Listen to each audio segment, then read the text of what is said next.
আল্লাহ তাআলা কিভাবে আদম আলাইহিস সালাতু ওয়াস সালামকে বানালেন শুনেন। আল্লাহ তাআলা সবার আগে আদম আলাইহিস সালাতু ওয়াস সালামকে বানানোর আগে ফেরেশতাদের সাথে একটু পরামর্শ করলেন। বললেন, আমার ফেরেশতারা, আমি দুনিয়ার জমিনের ভিতরে মানব জাতিকে সৃষ্টি করতে চাই। এখন তখন ফেরেশতারা বলল, এটা শুনে আল্লাহ, যখন জিন জাতি বসবাস করত তারা তো মানুষের সাথে তারা তো হাঙ্গামা করেছে, দাঙ্গামা করেছে, রক্তপাত করেছে, আপনি কেন আবার এই ভুল করতে চাচ্ছেন? আপনি কেন আবার মানব জাতি সৃষ্টি করতে চাচ্ছেন? তারা তো দুনিয়ায় যে আবার রক্তপাত করবে, মারামারি করবে। তখন আল্লাহ তাআলা বলেছিল, এ আমার ফেরেশতারা শোনো, আমি যা জানি তোমরা তা জানো না। এরপরে আদম আলাইহিস সালাতু ওয়াস সালামকে 6টা ক্যাটাগরিতে আল্লাহ তাআলা বানালেন। 1 নম্বরে আল্লাহ তাআলা জিবরাইল আমিনকে পাঠালেন, যাও দুনিয়ার জমিনের ভিতরে যত মাটি রয়েছে সমস্ত মাটির ভিতর থেকে, সমস্ত রঙের মাটি, কালো মাটি, সাদা মাটি, এঁটেল মাটি, বালি মাটি, যে যে মাটি আছে সমস্ত মাটির থেকে তুমি নিয়ে আসো। যখন জিবরাইল আলাইহিস সালাম যখন মাটি আনতে গেলেন, আনতে যাওয়ার পরে তিনি যখন মাটিটা নিবেন, থাবা দিয়ে ধরতে যাবেন, তখন মাটি কেঁদে কেঁদে বলল, ভাই জিবরাইল, আমি মাটিকে তুমি কলঙ্কিত করো না, আমি মাটি থেকে তুমি মাটি নিও না। এমন ভাবে যখন কেঁদে কেঁদে জিবরাইল আমিনের সাথে বলল, তখন জিবরাইল আমিনের মন গলে গেল, তিনি আর মাটি নিতে পারলেন না। এরপরে তিনিও চলে গেলেন। এবার মিকাইল আলাইহিস সালাতু ওয়াস সালামকে পাঠানো হলো। তিনিও মাটি নিতে আসার পরে একই সুর, কিন্তু তিনিও নিতে পারলেন না। তিনি মাটির কান্দনে আর মাটি না নিয়ে তিনি ফিরে গেলেন। এরপরে আল্লাহ তাআলা মালাকুল মাউত আজরাইল আলাইহিস সালামকে পাঠালেন। তিনি যখন আসলেন, আসার পরে তার কাছেও যখন একই কথা বলল, এটা শোনার পরে তিনি বললেন, না, আল্লাহ তাআলার অর্ডার আছে, আল্লাহ তাআলা আমাকে হুকুম দিয়েছে, সুতরাং তুমি আজকে যাই বলো না কেন, আমি আজকে তোমার কোনো কথাই শুনবো না, আজকে আমি এখান থেকেই মাটি নিয়েই যাব। পৃথিবীর জমিনের ভিতরে যত মাটি ছিল সমস্ত মাটি তিনি নিয়ে চলে গেলেন। প্রত্যেকটা মাটি থেকে কিছু কিছু মাটি তিনি আল্লাহ তাআলার কাছে নিয়ে গেলেন। তিনি যখন আল্লাহ তাআলার কাছে নিয়ে গেলেন, নিয়ে যাওয়ার পরে আল্লাহ তাআলা এই মাটিকে ধুলা মাটিতে পরিণত করলেন। 2 নম্বর আল্লাহ তাআলা ওই ধুলা মাটির উপরে রহমতের বৃষ্টি নাজিল করলেন, রহমতের বৃষ্টি নাজিল করলেন। আল্লাহ তাআলা এই কথাটা কোরআনুল কারীমে এমন ভাবে বললেন, ওয়া বাদা খালকাল ইনসানি মিন তিন। আল্লাহ তাআলা বললেন, আমি মানুষ সৃষ্টি শুরু করেছি ভেজা মাটি থেকে। এরপরে আল্লাহ তাআলা 3 নম্বরে আদম আলাইহিস সালামকে কিভাবে সৃষ্টি করলেন শোনেন। 3 নম্বর প্রক্রিয়ায় তিনি এই ভেজা মাটিকে আঠালো মাটিতে রূপান্তর করলেন। আবার তিনি যে আঠালো মাটিতে রূপান্তর করলেন সেই কথাটা কোরআনুল কারীমের ভিতরে এমন ভাবে আল্লাহ তাআলা জানিয়ে দিলেন, ইন্না খলাকনাহুম মিন তিনিল লাসিব। আল্লাহ তাআলা বললেন, নিশ্চয় আমি মানুষকে সৃষ্টি করেছি আঠালো মাটি থেকে, নিশ্চয় আমি মানুষকে আঠালো ভিজা মাটি থেকে সৃষ্টি করেছি। এরপরে 4 নম্বর প্রক্রিয়ায় আল্লাহ তাআলা সেই ভিজা মাটিকে গন্ধযুক্ত শুষ্ক মাটিতে পরিণত করলেন। আল্লাহ তাআলা সেই কথাটা কোরআনুল কারীমের ভিতরে এমন ভাবে তুলে দিলেন শোনেন। আল্লাহ তাআলা বললেন, ওয়ালাকাদ খালাকনাল ইনসানা মিন সুলালাতিন মিন হামাইম মাসনুন। আল্লাহ তাআলা বললেন, অবশ্যই আমি মানুষকে শুষ্ক মাটি থেকে তৈরি করেছি। এরপরে আল্লাহ তাআলা 5 নম্বরে ওই সমস্ত মানুষকে একটা সুন্দর আকৃতি দিয়ে দিলেন। সুন্দর আকৃতি কেমন? মানুষের হাত পা থেকে শুরু করে সমস্ত কিছু দিয়ে দিলেন। দেওয়ার পরে এরপরে আল্লাহ তাআলা 40 বছর এই মাটিকে একে শুকানোর জন্য রেখে দিলেন। এবার আল্লাহ তাআলা যখন এমন ভাবে শুকানোর জন্য রেখে দিলেন, তখন ফেরেশতারা ওই আদম আলাইহিস সালামের চারপাশ থেকে ঘোরাঘুরি শুরু করে। আল্লাহ তাআলা এটা কি বানিয়েছে, আল্লাহ তাআলা এটা কি বানিয়েছে, কেউ কিছুই বুঝে না। এরপরে শয়তানও চারপাশ থেকে ঘুরে দেখে যে কি বানিয়েছে। এখন আপনার আমার মনে হতে পারে হঠাৎ করে ফেরেশতাদের ভিতরে শয়তান কিভাবে আসলো। সংক্ষিপ্ত আকারে শয়তানের একটু পরিচয় আপনাদের কাছে আমি দিয়ে দেই। যখন এই পৃথিবীটা সৃষ্টি হলো, সৃষ্টি হওয়ার পরে আল্লাহ তাআলা এই জমিনের ভিতরে বসবাসের জন্য জিন জাতিকে পাঠালেন। জিন জাতি দুনিয়ার জমিনের ভিতরে বসবাস শুরু করে দিল। কিন্তু তারা এতই উর্বর এবং বর্বর জাতি ছিল, তারা মানুষের সাথে মারামারি করত, তারা নিজেরা নিজেদের ভিতরে মারামারি করত, দাঙ্গা ফাসাদ করত, ভাই ভাইরা দেখতে পেত না, ভাই বোনরা দেখতে পেত না, নিজেদের ভিতরে তারা যখন রক্তপাত শুরু করে দিল, একটা পর্যায়ে আল্লাহ তাআলা বিরক্ত হয়ে ফেরেশতাদেরকে অর্ডার করলেন, এই আমার ফেরেশতারা যাও যাও এই দুনিয়া থেকে সমস্ত জিন জাতিকে তোমরা বিতাড়িত করে দাও। এবার আল্লাহ তাআলা ফেরেশতাদেরকে পাঠিয়ে দিলেন।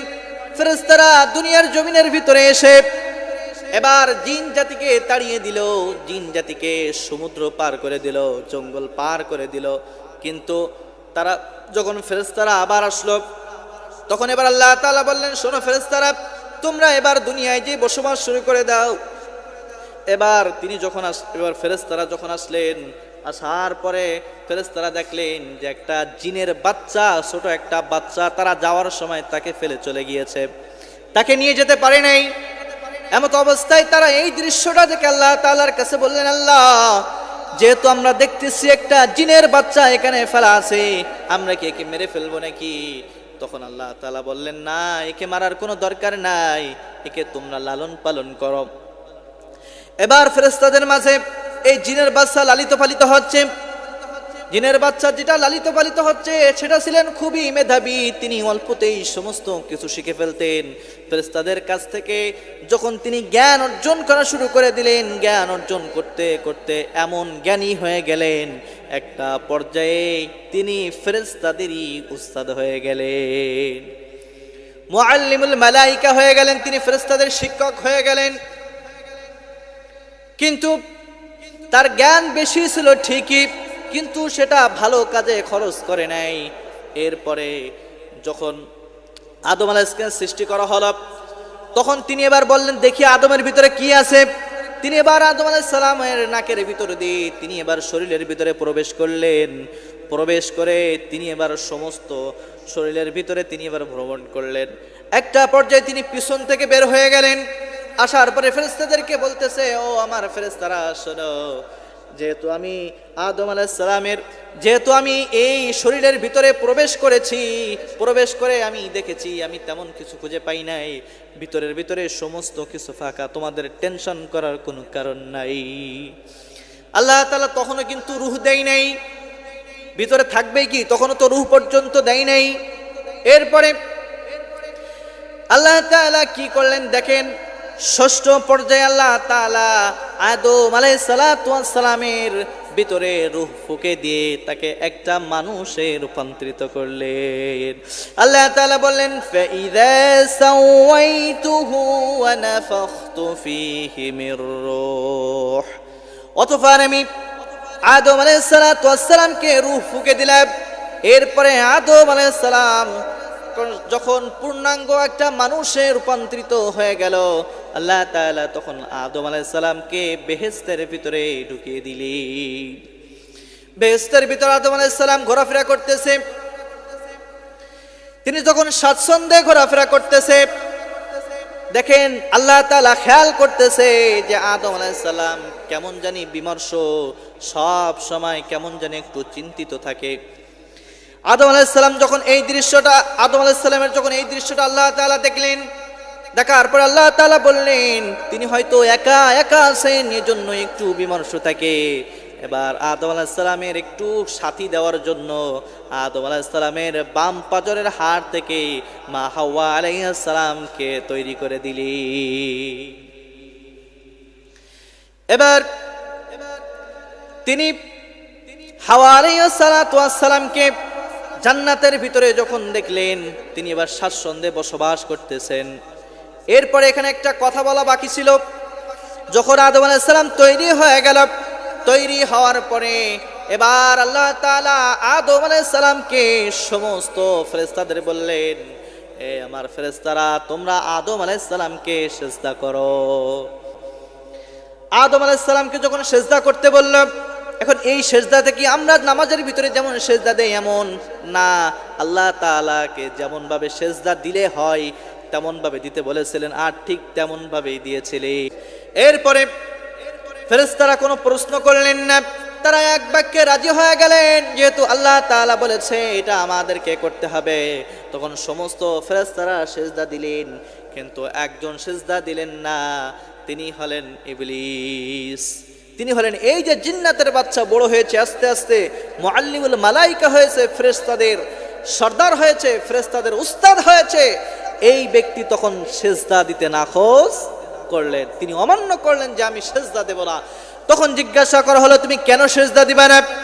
তখন বললাম আমি তো আগুনের তৈরি আর এটা মাটির তৈরি, আগুন তো সব সময় উঁচুর দিকে যায় আর মাটি তো সব সময় নিচের দিকে থাকে, সুতরাং আমি এই ব্যক্তিকে সেজদা দেব না। তিনি যখন এমনভাবে অহংকার করলেন, অহংকার করার পরে আল্লাহ তাআলার এই বিষয়টা পছন্দ হলো না, কারণ অহংকার তো শুধুমাত্র আল্লাহ তাআলার জন্য, অহংকার কোনো মানুষের সাজে না। এবার আল্লাহ তাআলা বললেন শোনো, তুমি যদি এই ব্যক্তিকে সেজদা না করো আমি তোমাকে অভিশাপ দিয়ে দেব, আমি তোমাকে জান্নাত থেকে বিতাড়িত করে দেব, তুমি এই জান্নাতের ভিতরে আর থাকতে পারবে না। তখন ইবলিস বলেছিল আল্লাহ যেহেতু তুমি আমাকে জান্নাত থেকে বিতাড়িত করতে চাও সমস্যা নেই, আমি তাও রাজি, কিন্তু জান্নাত থেকে বিতাড়িত হওয়ার আগে আমার কিছু শর্ত আছে, তুমি এই শর্তগুলো একটু মেনে নাও। বলো বলো তোমার কি শর্ত রয়েছে? বললেন আল্লাহ যেহেতু আমি জান্নাত থেকে বিতাড়িত হয়েই যাচ্ছি আর এই আদম সন্তানের জন্য আমি বিতাড়িত হচ্ছি, সুতরাং আমি যেন কাল কিয়ামত পর্যন্ত হায়াত পাই, এটা তুমি কবুল করে নাও। আল্লাহ বললেন ঠিক আছে, যা কবুল করে নিলাম। এরপরে বললেন প্রত্যেকটা আদম সন্তানের সেরাই উপসেরাই যেন আমি পৌঁছাতে পারি সেটার ব্যবস্থা তুমি করে দাও, সেটার হুকুম তুমি দিয়ে দাও। আল্লাহ তাআলা বললেন যা, আমি সেটাও দিয়ে দিলাম।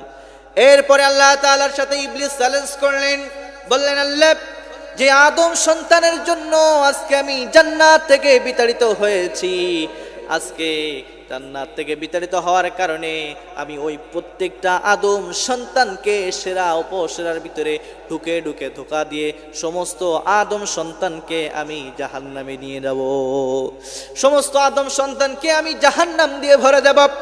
এই কথা যখন বলেছে আল্লাহ তাআলা তখন বললেন ঠিক আছে ইবলিস, তোমার চ্যালেঞ্জ আমি গ্রহণ করলাম, আর আমি আমার বান্দাদেরকে এটাও জানিয়ে দিলাম, শোনো বান্দা, সারা জীবন তুমি গুনাহ করবা, গুনাহ করতে করতে পাহাড় সমান পর্যন্ত করে ফেলবা, তোমার অন্তর থেকে তুমি কলুষিত করে ফেলবা, কোনো সমস্যা নাই, কিন্তু যখন মৃত্যুর আগ মুহূর্ত পর্যন্ত আমি তোমাকে সময় দিলাম, মৃত্যুর আগ মুহূর্তে যদি তুমি একবার তওবা করতে পারো, আস্তাগফিরুল্লাহ পরে আমি আল্লাহ তাআলার কাছে দুইটা চোখের পানি ছেড়ে দিয়ে বলতে পারো আল্লাহ সারা জীবন অনেক অন্যায় করেছে, ভুল হয়েছে, আজকে আমি অনুতপ্ত, তুমি আমাকে ক্ষমা করে দাও, আমি আমার ওই বান্দার সমস্ত গুনাহ খাতাগুলো মাফ করে দিব। সুবহানাল্লাহ, কত বড় সুযোগ আল্লাহ তাআলা দিয়েছেন দেখেন। আপনি সারা জীবন গুনাহ করবেন কোনো সমস্যা নেই, সারা জীবন গুনাহ করতে করতে আপনার অন্তরটাকে আপনি কলুষিত করে ফেলবেন, আপনি পাহাড় সমান পর্যন্ত গুনাহ করে ফেলবেন, আর মৃত্যুর আগ মুহূর্ত পর্যন্ত আপনি একটা বার শুধু আল্লাহ তাআলার কাছে বলবেন আল্লাহ আমি গুনাহ করেছি, আমি অপরাধ করেছি, আল্লাহ তাআলা সাথে সাথে আপনার অপরাধ ক্ষমা করে দিবেন। এরপরে শয়তান বিতাড়িত হয়ে গেল, আদম আলাইহিস সালামকে এবার জান্নাতের ভিতরে আল্লাহ তাআলা দাখিল করে দিলেন, তিনি এবার জান্নাতের ভিতরে স্বাচ্ছন্দ্যে বসবাস করতেছে। এরপরে আল্লাহ তাআলা দেখেন যে মাঝে মধ্যে আদম আলাইহিস সালাম কেমন যেন বিষণ্ণ থাকে, তার মন খারাপ থাকে, একা একা ভালো লাগে না। এবার তিনি চিন্তা করলেন যেহেতু আদম আলাইহিস সালাম একা একা থাকে, আমরা যদি আল্লাহ তাআলা তখন চিন্তা করে একটা জীবন সঙ্গী তার জন্য তৈরি করে দিলেন, তার বাম পাজরের হাড় থেকে মা হাওয়া আলাইহিস সালামকে আল্লাহ তাআলা তৈরি করে দিলেন। এবার আদম এবং হাওয়া জান্নাতের ভিতরে স্বাচ্ছন্দ্যে বসবাস করতেছে। এবার এই দিক থেকে শয়তানের মিশন কি, তিনি তো আদম সন্তান কি ধোঁকা দিয়ে জাহান্নাম ভরে দেবেন, জান্নাত থেকে বিতাড়িত করে দিবেন। তিনি এবার বিভিন্নভাবে ধোঁকা দিতে লাগলেন, বিভিন্ন সূরাত নিয়ে এবার ধোঁকা দিতে লাগলেন। চিন্তা করতেছে কিভাবে আদম আলাইহিস সালামকে ধোঁকা দেওয়া যায়। বিভিন্ন সূরাত দিয়ে যখন ধোঁকা দেয়, আদম আলাইহিস সালামের সাথে যখন পারে না, তিনি এবার চিন্তা করলেন যে হাওয়া আলাইহিস সালামকে যদি ধোঁকা দেই, তিনি মহিলা মানুষ, তাকে যদি একটু বুঝ দেওয়া হয়, তিনি হয়তো এটাকে মেনে নেবেন। অন্যদিক থেকে জান্নাতের ভিতরে একটা গাছ রয়েছে। আল্লাহ তাআলা বলেছিলেন যে এই গাছের ধারের কাছেও যাবে না, ফল খাওয়া তো অনেক দূরের কথা, এই গাছের ধারের কাছেও যাবে না। এবার চিন্তা করলেন যদি এই গাছের ফল আদম আলাইহিস সালামকে খাওয়াতে পারি, তাহলে আমার মিশন সাকসেস হয়ে যাবে। এবার শয়তান হাওয়া আলাইহিস সালামকে বললেন, হাওয়া, এই যে গাছ দেখতেছো, এই গাছের ফল যদি তুমি খেতে পারো, গাছের ফল খাওয়ার কারণে আল্লাহ তাআলা সারা জিন্দেগির জন্য জান্নাতের ভিতরে তোমাকে রেখে দিবেন। আর যদি এই ফল তুমি না খাও, তাহলে একটা সময় জান্নাত থেকে তোমাদেরকে বিতাড়িত করে দিবে। এবার শয়তান আদম আলাইহিস সালামকে বিভিন্নভাবে ধোঁকা দিতে লাগলেন, কিন্তু যখন আদম আলাইহিস সালামকে ধোঁকা দিতে পারলেন না, তিনি এবার চিন্তা করলেন যদি মা হাওয়াকে একটু ধোঁকা দেওয়া যায়। এবার হাওয়া আলাইহিস সালামকে ধোঁকা দিতে লাগলেন। তিনি হাওয়া আলাইহিস সালামকে বললেন, শোনো, এই জান্নাতের ভিতরে যদি তোমরা স্থায়ীভাবে থাকতে চাও, তাহলে এই যে গাছ দেখতেছো, এই গাছের ফল তোমরা ভক্ষণ করো।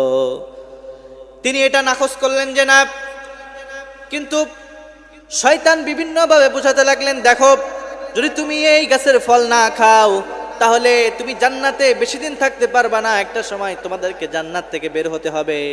এবার আদম আলাইহিস সালামের স্ত্রী হাওয়া তিনি চিন্তা করলেন যে যেহেতু শয়তান বলতেছে তোমার প্রমাণ কি, যে তোমার কথা আমি কেন বিশ্বাস করব।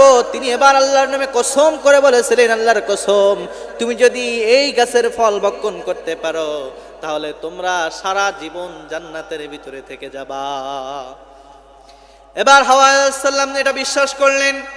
বিশ্বাস করার পরে তিনি নিজেও খেলেন এবং আদম আলাইহিস সালামকেও খাওয়ালেন।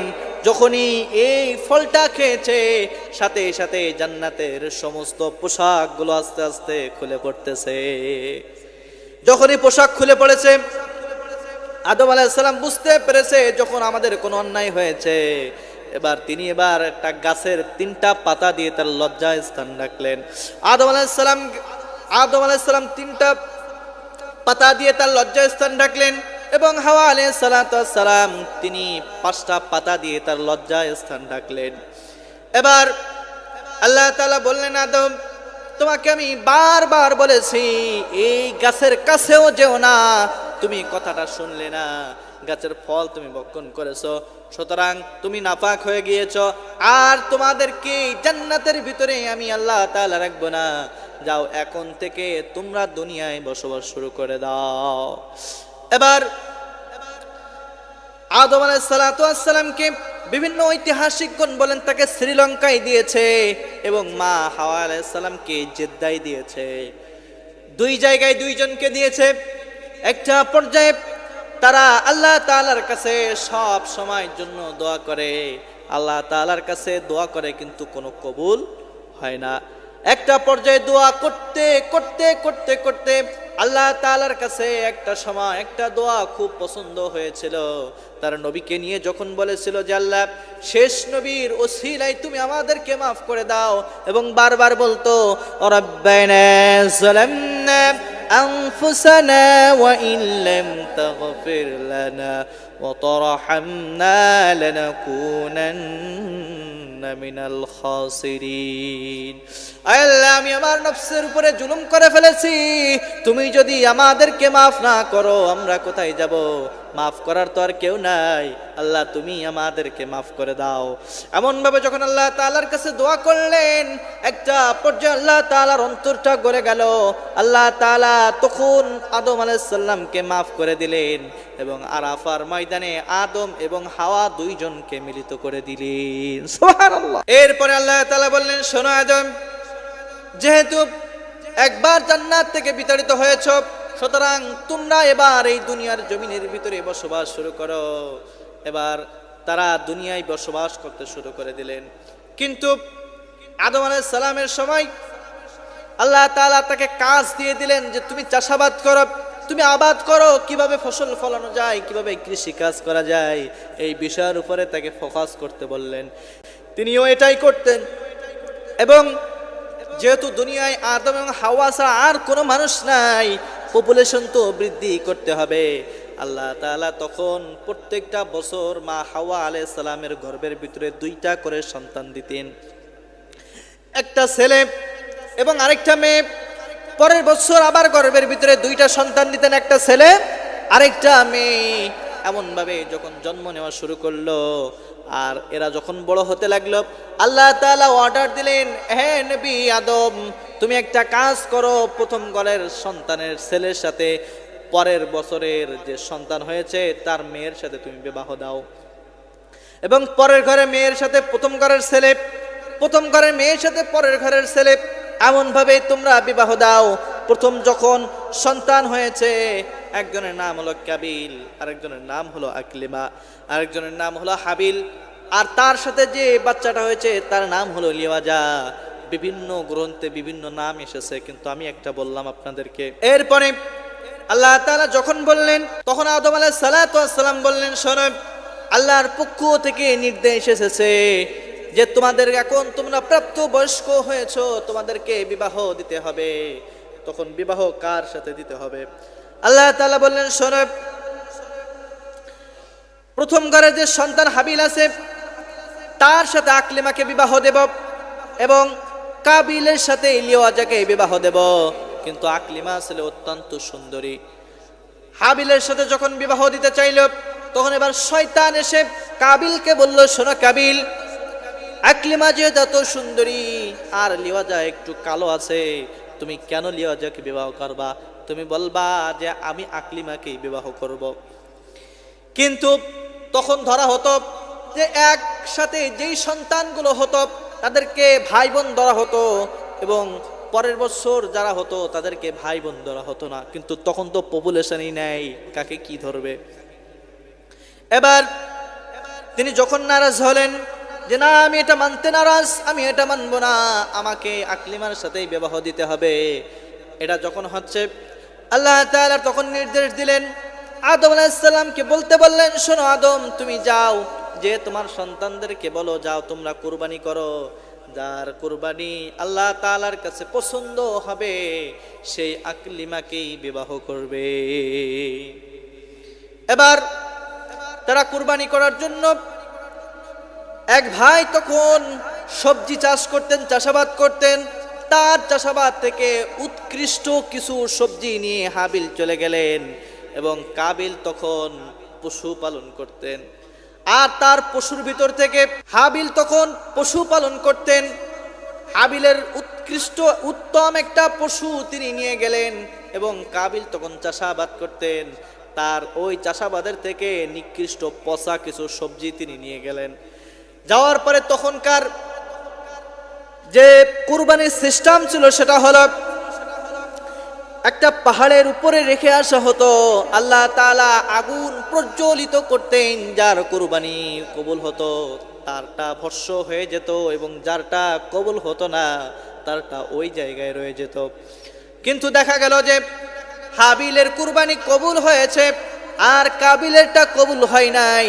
তখন এই কাবিল হাবিল আলাইহিস সালামকে বলতে লাগলেন, ভাই, আমি তোমাকে হত্যা করে ফেলবো, যেহেতু আমি আকলিমাকে পাবো না, আমি যদি না পাই তোমাকেও আমি পেতে দেব না।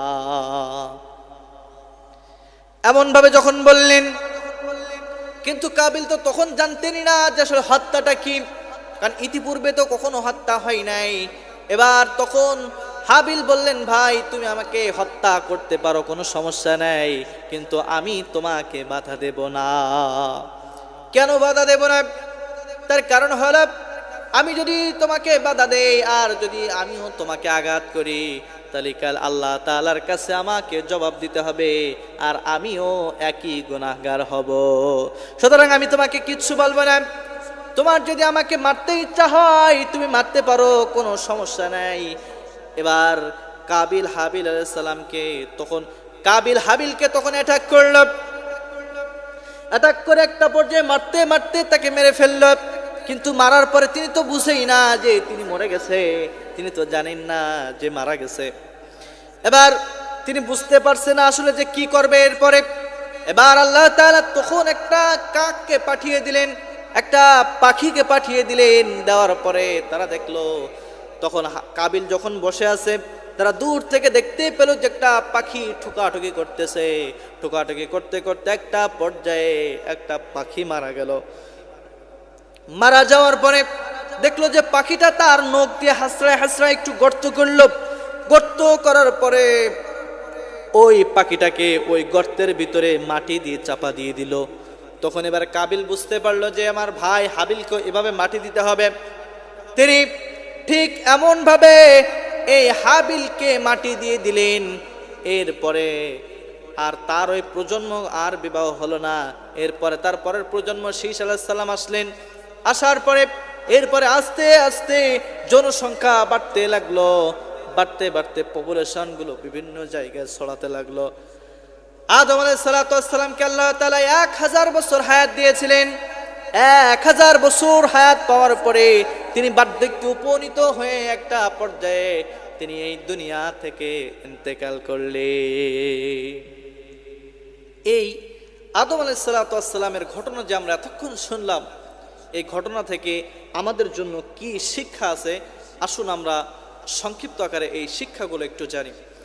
1 নম্বর শিক্ষা হলো যে সৃষ্টির জন্য কখনো অহংকার সাজে না।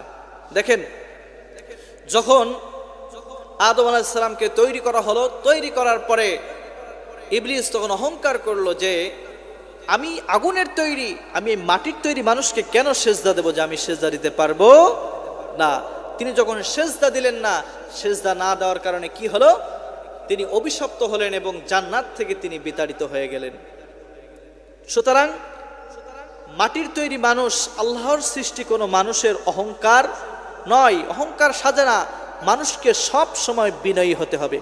1 নম্বর আদম আলাইহিস সালামের ঘটনা থেকে আপনাদের আমার শিক্ষা হলো যে অহংকার করা যাবে না, সব সময়ের জন্য বিনয়ী হতে হবে।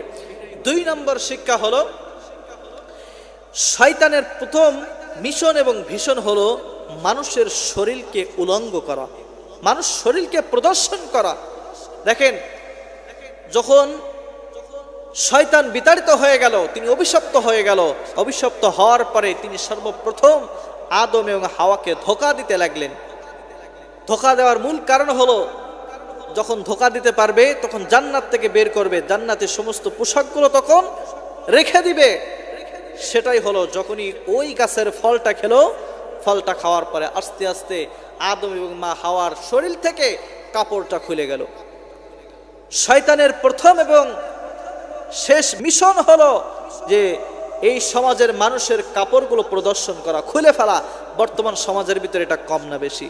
দেখবেন তারা বিভিন্ন নাটক সিনেমায় অভিনয় করে, একেবারে ছোট্ট ছোট্ট পোশাক পরে, আর মানুষগুলো বলে যে যত ছোট পোশাক পরবা মানুষ দর্শক তত বেশি খাবে। এজন্যই এই সমস্ত মানুষগুলা এই আস্তে আস্তে ছোট্ট পোশাক দিকে ধাবিত হচ্ছে। আর এটাই হলো শয়তানের সবচেয়ে বড় মিশন।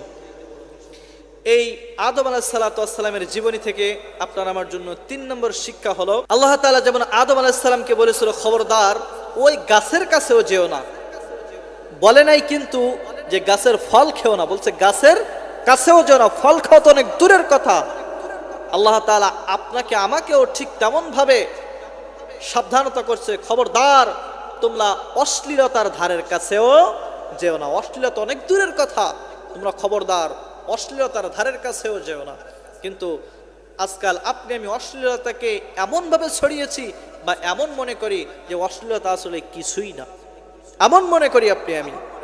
কিন্তু প্রিয় ভাই আমার, এখান থেকে শুধুমাত্র নবীদের জীবনী থেকে আপনি গল্প শুনবেন, মজা নেবেন এরকম না। এখান থেকে আপনার আমার শিক্ষা নিতে হবে। প্রত্যেকটা নবী রাসূল সবসময়ের জন্য একটা চাওয়া পাওয়া লাগবে যে আরো লাগবে, আরো লাগবে, আরো দাও, নেই নেই খাই খাই, এরকম একটা সিস্টেম আমাদের ভিতরে আছে না নেই? দেখবেন যে প্রত্যেকটা মানুষের যদি 2 তলা বিল্ডিং থাকে, সে চিন্তা করে কিভাবে আরেকতলা বিল্ডিং দেওয়া যায়। যদি 50,000 টাকার চাকরি করে, চিন্তা করে যে 60,000 টাকার চাকরি কিভাবে করা যায়।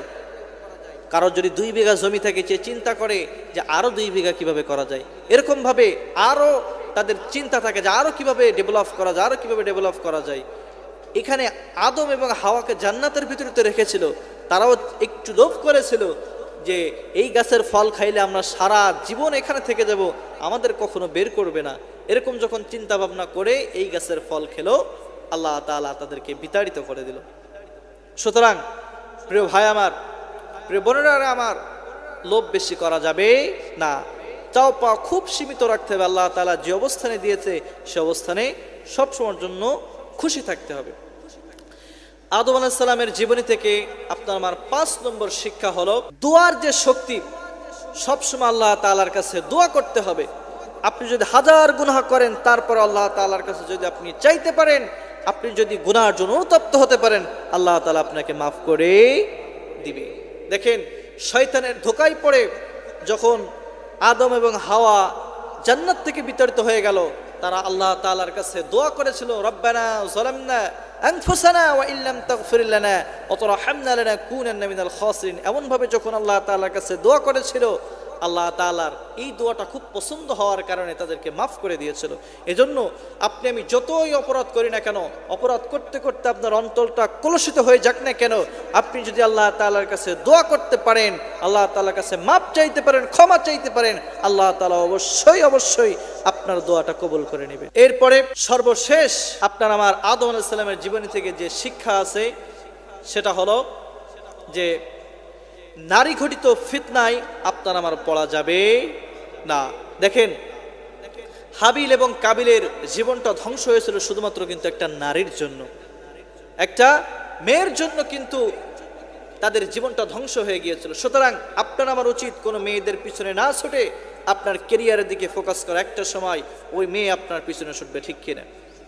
এরপরে আরেকটা শিক্ষা আপনার আছে, সর্বশেষ, এটাই শেষ শিক্ষা।